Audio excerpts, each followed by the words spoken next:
네, 다시 왔습니다. 어, 그다음 거 윤명웅님 겁니다. 집중을 하고 꼼꼼하게 읽어야 재미를 느낄 수 있는 글이다. 예, 그렇습니다. 배경 지식으로 그리스 신화 이야기를 알고 있어야 글이 훨씬 가깝게 다가온다. 맞습니다. 그리스 로마 신화에 대한 배경 지식이 없으면은 이 글 읽고 두 번, 세 번 읽어도 잘 이해가 안 될 거예요. 그럴 수밖에 없어요.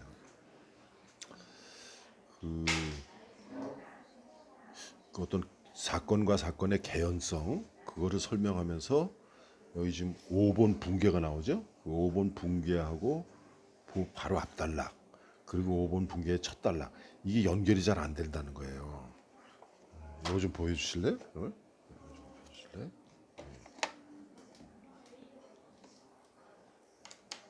여기 보면은 지금 저 이게 윤명웅님이 지적한 거예요. 요게 저거거든요. 4번의 마지막 부분. 그 다음에 5번의 붕괴 그리고 요게 첫 부분이에요. 요 부분이 요거 다음에 요게 연결이 안 되는 거예요. 왜 그러냐? 여기 볼까요? 갑자기 천의 광택이 사라졌다.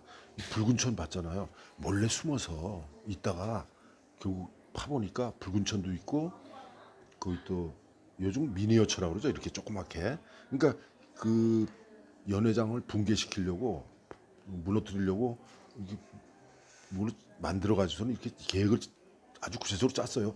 그거를 지금 저 화자가 본 거야. 숨어가지고 그래서 그 사람들 간 다음에 이거 와서 보는데 그때 다시 왔죠. 누가 그 두 사람이. 그래가지고 등 뒤로 어둠 속에 갇힌 듯 그림자가 드려졌다. 이게 누구냐면 그 범인들 두 사람. 그러더니 멍청한 놈 눈앞이 번쩍였다. 여기서 멍청한 놈은 아마 둘 중에 어느 하나가 자기 동료를 보고 멍청한 놈 여기서 이렇게 이놈 새끼가 이렇게 우리를 보고 있는데도 그것도 눈치 못 채다니 요 앞에서 무슨 소리가 난다고 쫓아왔었잖아요, 그죠? 근데 그것도 모르고 우선은 눈앞이 번쩍였다. 아마 뒤통수 하나 뭐 돌로 내리쳤거나 뭐 어떻게 했겠죠. 그러고서는 소년은 정신을 잃은 거예요. 그러고 나서 이제 붕괴가 나오는데 여기 보세요. 축축하다 머리가 젖었다. 젖은 베개를 베고 잔타시다. 뭔 소리야 이거? 지금 여기서는 4번에서 어떤 일이 벌어졌냐면은 몰래 숨어서 둘이 모의하는 걸 봤어요. 그래서 들킬까봐 몸을 숨겼는데 그건 나중에 발각됐다는 뜻이야. 그럼 발각되면서 머리를 뒤통수로 맞았는지 그냥 그들이 간 걸로 알고서는 파봤더니 붉은 천이 나왔어요. 붉은 천이 달빛에 아주 반짝였겠죠. 근데 뒤에서 검은 그림자가 들으니까 이 저 붉은 빛에 이 뭐야 천의 광택이 사라지는 거 아니야. 그림자 때문에. 그러고서는 들킨 거야. 들켜서 터지고서 정신을 잃었는데 근데 뭐그 다음에 축축하다 머리가 젖었다. 젖은 베개를 베고 잔탓이다. 이거 뭔 소리야. 이렇게 이 윤명호 님이 요거만 지적했는데 사실은 이런 부분이 한두 군데가 아니에요. 비근한 예로 대화가 나오잖아. 대사도 연결이 안 돼요. 누가 누구에게 한 말인지 무슨 추정은 할 수 있어요. 우리가 추리를 하면은 요건 누구 말이고 요건 누구 말이겠구나. 아니면 요거 네 사람이 똑같이 한 말인데 각각 다른 거구나라고 우리가 추정은 할 수 있지만 소설 읽으면서 그거 추정하면서 읽나요? 소설 읽으면서 저 사전 찾아가지고 팩트 체크하면서 읽어요? 아니잖아요. 그러니까 소설가는 독자들이 눈으로 따라 읽으면서 가슴속으로 느끼고 눈앞에 뭐가 이렇게 다 보이게 그렇게 만들어줘야 돼요. 근데 그게 없어요. 그러니까 지금 많은 수강생들이 어렵다, 이해가 안 된다, 이게 뭔 소리냐 이렇게 돼버리는 겁니다. 소설은 참 잘 썼어요. 처음에 저는 이 소설을 쭉 읽고서는 한 반 정도 읽다가 딱 문득 생각나는 게 이거 영어로 누가 쓴 소설을 번역한 건가 이렇게 생각이 들었어요. 왜? 워낙 잘 짜여져 있어서. 나중에 읽어보니까 뭐 번역한 것 같진 않고 근데 번역한 문장들이 많아요. 번역 투 문장들이 많아요. 나중에 다시 지적하겠습니다. 그 그 문장 얘기는 나중에 또 하겠습니다. 그 다음에 여기 시모니데스가 자기 목숨을 살려준 아이의 혀를 자르고 눈을 멀게 만든 이유가 분명하지 않다. 자, 저는 아직도 모르겠어요. 왜 그랬는지. 그 뭐라고 저 시모니데스가 뭐라고 했는데 얘기를 한 건 알아요. 근데 그 부분만 가지고 그 대화만 가지고서는 도무지 이해가 안 가요. 그다음에 그래서 윤명우님은 이제 결론적으로 이런 얘기예요. 좀 더 개연성 있게 이야기를 엮어 나가면 흥미롭게 읽힐 것 같다 그러죠. 그다음에 이건 뭐 다른 얘기고 시모니데스의 고뇌 그랬는데 시모니데스의 고뇌가 뭐죠? 시모니데스가 무슨 고뇌를 한 거야? 안 잡혀요. 안 잡혀요. 오히려 이 소설 속의 화자의 고뇌는 많이 보이는데 시모니데스의 고뇌는 안 보여요. 뭐 잘못된 거죠. 서미숙님 거 좀 볼까요? 서미숙님은 줄거리를 아주 꼼꼼하게 쓰시고 나서 이해가 되지 않는 부분들은 여러 차례 있었다. 이 여러 차례 있었던 게 왜 그러냐면은 그 아까 개연성이 부족한 것도 있지만 구성을 그렇게 해놔서 그래요. 그리고 많은 부분은 생략돼 있어요. 그러니까 이해가 안 되는 거죠. 혹시 뭐 분량을 맞추려고 뭐 이렇게 하셨나? 하긴 뭐 그럴 수도 있겠죠. 근데 그렇다고 하더라도 주어진 분량 안에 할 수 있는 얘기를 다 해야 되는데 그러질 못한 거예요. 여기 지금 저 누구야 저 우리 이 저 시모니데스의 고뇌를 쓰신 분은 이 서미숙님이 지적한 거 좀 자세히 좀 보세요. 여기 좀 자세히 지적을 하셨는데 이거 저 아주 정확한 지적입니다. 자꾸 앞장을 들춰보며 내용을 확인하게 된다. 어떤 까닭인지 설명할 수 있는 이유를 찾지 못했다. 어떤 사건이 일어나고 어떤 행동이 일어났는데 그 행동이 왜 일어나는지를 이해가 안 된다는 거예요. 여기 보세요. 이게 아까 윤명우님이 지적한 것하고 같은 거예요. 눈앞이 번쩍였다는 두 남자 중 한 명에게 갑작스럽게 얼굴을 공격당해 기절하는 상황이었을 거라는 예상은 가지만 표현이 어색하다. 왜 그랬을까? 그 다음에 또 이제 윤명우님이 지적한 거 그대로예요. 젖은 베개를 베고 잔 탓이다. 무슨 의미인지 잘 이해가 가지 않는다. 왜 젖은 베개를 베고 잤어? 그렇게 설명이 돼요. 뭐저 뒤통수를 얻어맞아가지고 피 범벅이 돼가지고 베개를 비고 잤는데 뭐에 저 베개가 피에 젖어가지고 흥건했다. 뭐 그렇다면 이해가 가죠. 그리고 상황 묘사가 조금 부족한 것 같다. 생각과 상황을 번갈아가며 툭툭 내뱉는 듯한 문장들이 하나의 상황을 보여주기보다는 따로 노는 문장들 같이 느껴진다. 그렇습니다. 여기 저 서미숙님이 지적한 거 생각해 보세요. 이거 다른 분들도 이 서미숙님의 이런 지적을 자기 자신의 소설 묘사, 서술에 견주어서 거기에 대입시켜 가지고 자기 소설도 한번 살펴보세요. 두 남자가 당신을 기다려요. 이 대목에서 난 화자가 시모니데스가 계획자였다는 걸 알았다고 생각했다. 알았으니까 시모니데스한테 그 피를 흘리면서도 가가지고 시모니데스 허리춤을 잡고 두 남자가 당신을 기다려요라고 얘기를 했을 거 아니야, 그죠? 예. 그런데 뒤에 눈과 혀를 잃게 될 때 어디선가 본 듯한 붉은 천이라는 문장을 보고 아 모르고 있었구나 이렇게 알았다는 거야.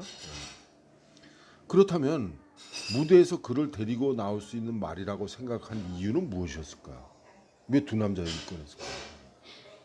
단순히 누군가 찾아와서 무대를 내려갈 거라고 생각한 걸까?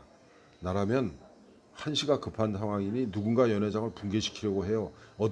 어서 무대 밖으로 나가세요. 이렇게 얘기했을 거다 이거죠. 하긴 그렇게 말하는 동안 죽었겠죠. 이제 좋게 평에서는 이제 배경 지식이 정말 탄탄하시고 글을 많이 써보신 분 같다.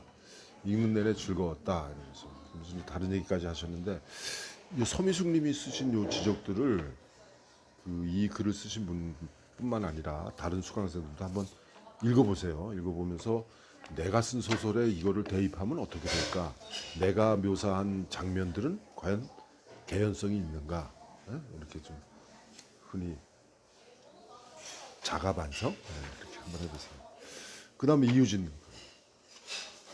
이유진님도 칭찬을부터 했어요. 글을 쓴 분은 고대 그리스에 대한 해박한 지식을 가지고 있는 듯하다. 문장도 상당히 공들인 것 같다. 글을 많이 써본 솜씨다. 예, 저도 그렇게 느껴요. 그런데 전체적으로 잘 쓴 소설이면 분명하지만 나는 소설이 쉽게 읽히지는 않았다.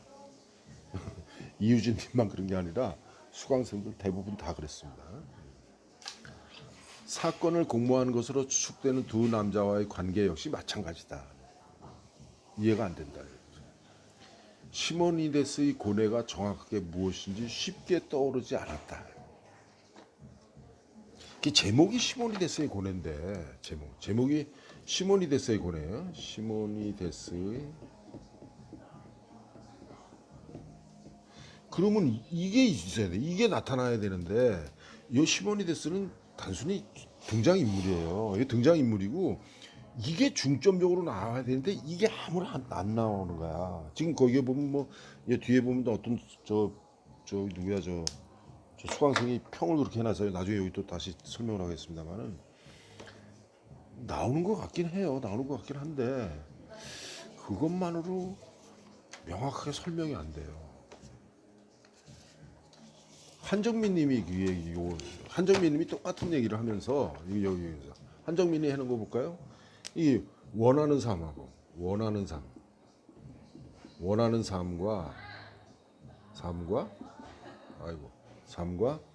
안전한 삶. 이 둘 중에 어떤 것을 할 건가? 그 다음에 기억을 할 것인가? 기록을 할 것인가? 그죠? 그 다음에 동정을 할 것인가? 아니면 사랑을 할 것인가? 그 다음에 정체성을 가질 것인가? 정체성을 가질 것인가? 아니면 그냥 그림자의 삶을 살 것인가? 그 다음에 또 하나는 영웅의 낮과 밤. 이렇게 이제 대비를 했어요. 한정민 님이 이 작품, 시모니데스의 고뇌라는 이 작품에 나오는 고뇌를 이렇게 이제 둘로 나눠가지고, 이렇게 나눠가지고, 이쪽하고 이쪽으로 이렇게 이런 고뇌다. 이렇게 한정민 님은 생각을 한 거야. 그렇게 해놓고도 과거와 과거의 과거, 현재, 과거와 과거의 과거, 그리고 현재 등 넘나드는 구성과 큰 맥락과 상관없이 정보들이 몰입을 방해했어요. 이게 몰입을 방해하게 하는 거야, 오히려. 그러니까 그 비장하고 묵직한 논제들이 제시되고 있지만 문체의 경쾌함을 놓치지는 않았어요. 그런데 주제를 해석하는 방법, 젊은 언어 감각 모두 좋았다. 주변에서 일어남직한 일을 작은 수필체의 글이 아니어서 더욱 신선하게 느껴졌어요. 그런데 몰입을 방해한다. 여기서 말하는 지금 한정민님은 몰입을 방해한다 그랬는데 결국은 앞에 얘기한 거 그거 그대로예요. 개연성, 사건과 사건 연결이 안 되는 거죠. 이거 왜 이런 행동을 했지? 이게 뭐지? 비근한 예로 붉은 천이 4번인가 나와요. 근데 붉은 천이 나오는데 이 붉은 천이 도대체 뭘 한 거야? 무슨 역할을 한 거야? 붉은 천 가지고 그 붕괴되는 거하고 무슨 관련이 있는 거예요? 안 나와요 그게. 마지막에 붉은 천 시몬이 돼서 허리춤에서 붉은 천이 나왔는데 붉은 천 펼쳐보니까 그 안에 잘 벼린 단도가 들어있어요. 그 단도 가지고 이 소년 화자 혀 자르고 뭐 눈 멀게 하고 그렇다는 건데 끔찍하지만 왜? 그리고 붉은 천은 왜? 거기서 붉은 천 이렇게 혼잣말을 하잖아요. 이 소년이. 그러면 붉은 천이 4번이나 나오는데 이 4번이나 나오는 붉은 천이 어떤 역할을 하는지가 안 나와요. 붕괴되는 것하고 붉은 천하고 무슨 관계가 있어요? 그게 정확하게 나와야죠. 그래야 그 붉은 천을 보고 시모니데스가 아까 두 놈하고 한패구나. 시모니데스가 돈을 주고 붕괴시키라고 얘기를 했구나. 독자들이 그렇게 이해를 할 수 있을 거예요. 물론 지금 현재 있는 것만으로도 그렇게 이해는 되지만 그렇게 이해하려면 우리가 소설 읽으면서 막 추리를 하고 막 그냥 찾아보고 또 앞에 또 다시 보고 이래야 된단 말이에요. 독자들은 그런 수고를 안 하려고 그래요. 여러분들이 지금 이 작가 교실 전문 작가반 수강생이니까 이 수강생 작품을 읽고 또 읽고 이해가 안 되니까 또 앞장 보고 뭐 이러죠. 이거 일반 독자라면 어땠을까요? 몇 장 넘다가 딱 덮어버려요. 왜 이해가 안 되는데. 그러면서 덮으면서 뭐라는 줄 알아요? 이게 뭔 소리야?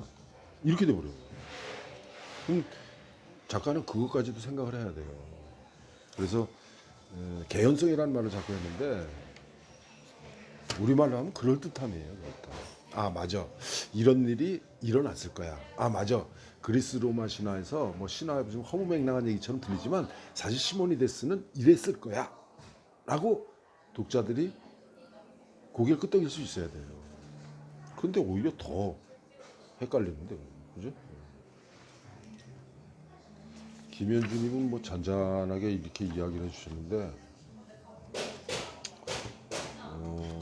김현주님이 또 제가 하고 싶은 얘기를 했어요.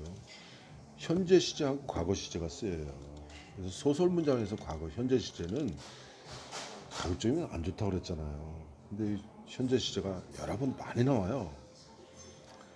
그 소설 속에서 현재 시제는 결국 소설을 읽고 있는 독자가 지금 현재 그런 상황을 보는 듯 해야 돼요. 그러면 그게 효과가 나요.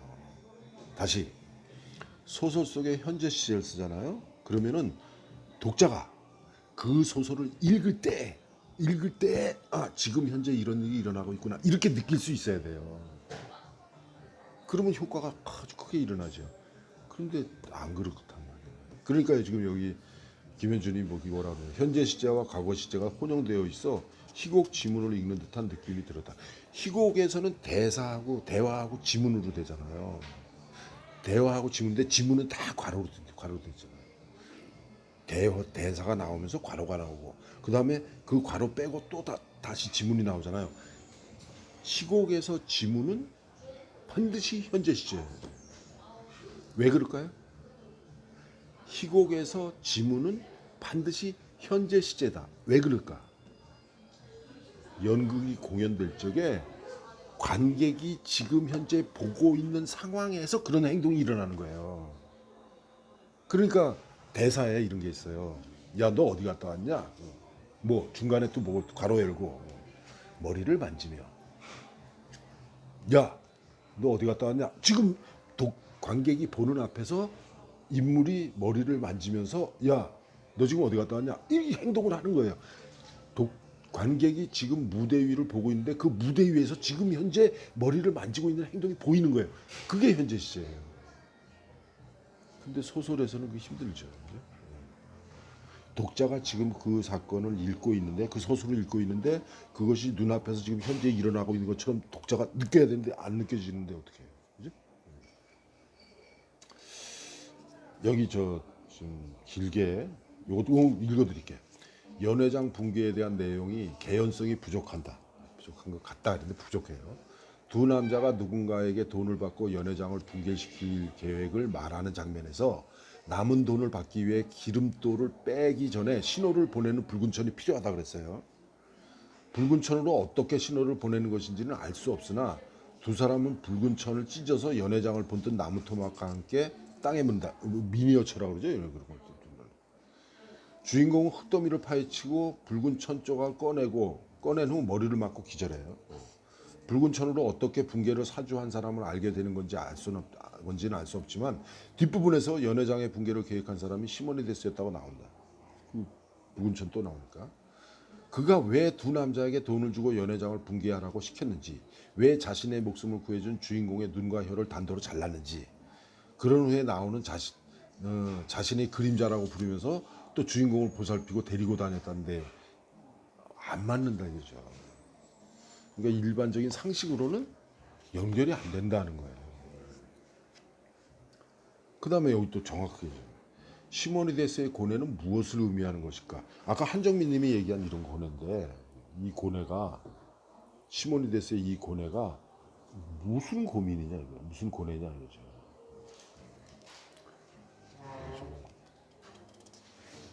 제가 읽어드리지만 다른 사람들이 쓴 감상문 다 읽어보세요. 이 사람은 어떻게 느꼈을까? 나는 이렇게 느꼈는데 이 사람은 어떻게 느꼈을까? 그걸 좀 알아둬야 됩니다. 참고를 하셔야 돼요. 이대호님 아주 간단하게 쓰셨어요. 그리스 고대 신화를 알고 있으면 이해하기가 쉬울 것 같은데 내 입장에서는 어렵다. 이대호님만 그런 거 아닙니다. 연회장이 붕괴되는 내용이 이해가 잘 안 된다. 두 남자에게 돈을 주고 연회장을 붕괴시키라는 사람이 시모네이데스였다고 나오지만 이해하기 어렵다. 신선하지만 공연장과 주인공들과 접목하기가 힘들었다. 신화와 접목했기 때문에 신선하게 느꼈지만 공연장과 주인공들과 접목하기가 힘들었다. 다시 얘기하겠습니다. 그 다음에 송수영님은 소설의 배경이 외국이고 그리스 시대 배경이라 신선하게 봤다. 신선한 거예요. 이렇게 좀 이색적인 거, 이국적인 거 이런 거 보면 신선하게 느껴지죠. 판타지 요소가 많이 들어간 것으로 보인다. 저는 판타지가 처음 느끼지 못했어요. 이분은 그렇게 느끼신 거야. 붉은 천으로 드러나는 반전이 흥미로웠다. 그죠? 이 글의 주제를 드러내는 장치라고 보았는데 납득하기는 좀 어색했다. 시인의 사악함을 드러내려면 시인의 캐릭터를 좀 더 구체적으로 드러낼 묘사가 더 필요하다. 그러니까 시모니데스의 어떤 행적, 물론 지금 저 역사적으로 팩트로는 시모니데스가 어디에서 어떻게 자랐는지 몰라요. 그런 기록 없어요. 그러면은 기왕 요거를 소재로 했으면은 작가가 상상력을 발휘해서 만들어내면 되죠. 마지막 문단에 직접적으로 나오는 작가의 생각을 빼거나 좀 더 애둘러서 표현하면 좋을 것 같다. 예, 정확합니다. 다시 읽어드릴까요? 이거 여러분들 다 조심하세요. 소설 속에서 작가가 화자의 입을 빌려서 자기 생각을 독자들에게 주입하려고 하면 큰일 나요. 그거 절대 안 돼요. 이게 결국 뭐냐면은 소설가가 자기가 알고 있는 어떤 진실, 철학적인 사고, 어떤 개념, 아니면 어떤 화두, 인생의 어떤 화두, 이거를 서술자의 입, 화자의 입을 빌려서 독자들에게 강요하는 거예요. 아주 안 좋은 겁니다. 그럼 뭐가 돼요? 그러면 차라리 설명문을 쓰죠. 그거부터 다시 얘기하겠습니다. 그거 제가 읽어드릴게요. 저 마지막 부분이에요. 어디냐면은 여기 저 109쪽에 나와요. 109쪽 밑에 보면 이래요. 가보지 않은 길은 매력적이다. 네, 맞아요. 가보지 않은 길은 매력적이에요. 걸어본 적 없으니 더욱 아름답다. 예, 맞습니다. 태양을 보기 위해 눈이 멀 필요는 없다. 깨달음은 언제나 늦다. 마차를 얻어 타기 위해 두 발을 자를 필요는 없다. 맞아요. 더 늦기 전에 자신의 마음에 귀 기울여라. 나만이 알고 있는 마음을 두드리는 시 한 줄을 찾아라. 지금 제가 읽은 이 문장들이 독자들을 가르치려고 하는 문장이에요. 아주 안 좋은 겁니다, 이거. 그럼 어떻게? 소설을 읽고 소설을 다 읽고 나서 독자가 맞아. 가보지 않은 길은 매력적인 거야. 맞아. 태양을 보기 위해서 눈이 멀 필요는 없잖아. 그래. 마차를 얻어 타기 위해서 왜 일부러 눈이 두 발을 잘려? 그럴 필요 없잖아. 라고 느껴야 돼요. 작가가 화자의 입을 빌려서 이렇게 직접 얘기를 해버리면은 이건 결국 뭐냐면 시모니데스의 고뇌가 아니라 시모니데스의 그림자라고 불렸던 어떤 소년이에요. 소년의 고뇌예요. 소년의 고뇌고 더 정확하게 말하면은 이 글을 쓴 사람, 글쓴이의 고뇌예요. 글쓴이의 고뇌예요. 그렇게 읽히는 거예요. 그래서 제가 아까 이 글을 읽으면서 번역 작품 같다, 번역한 것 같다 이런 얘기를 했죠. 첫 문장부터 마지막 문장까지 잘 자세히 문장 분석을 해보세요.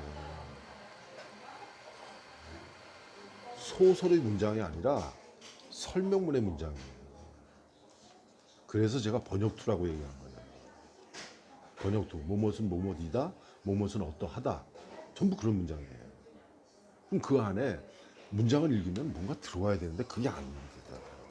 그럼 이 소설의, 이 시모니데스의 고뇌의 가장 큰 단점, 장점은 나중에 얘기하겠습니다. 가장 큰 단점은 제가 뭐 국뽕은 아니지만 가능하면은 우리 것을 얘기하려고 해요. 저는 그래서 우리가 저 소설 속에 시간이죠. 시간. 그다음에 공간이 있어요. 공간. 그다음에 소설 속에 인물이 있어요. 인물. 그다음에 소설 속에 사건이 있어요. 사건. 그럼 이런 것들이 여러분들 한국 사람이잖아요. 그리고 소설을 한글로 쓰잖아요. 한국어로 쓰잖아요. 그리고 이 소설을 읽은 사람들은 누구예요? 한국 사람들이에요. 그럼 어떻게 돼야 돼요? 시간도 공간도 인물도 사건도 다 한국이어야 돼요. 한국적이어야 돼요. 우리가 국뽕이라고 그러죠. 아주 그냥 편협한 그 애국주의.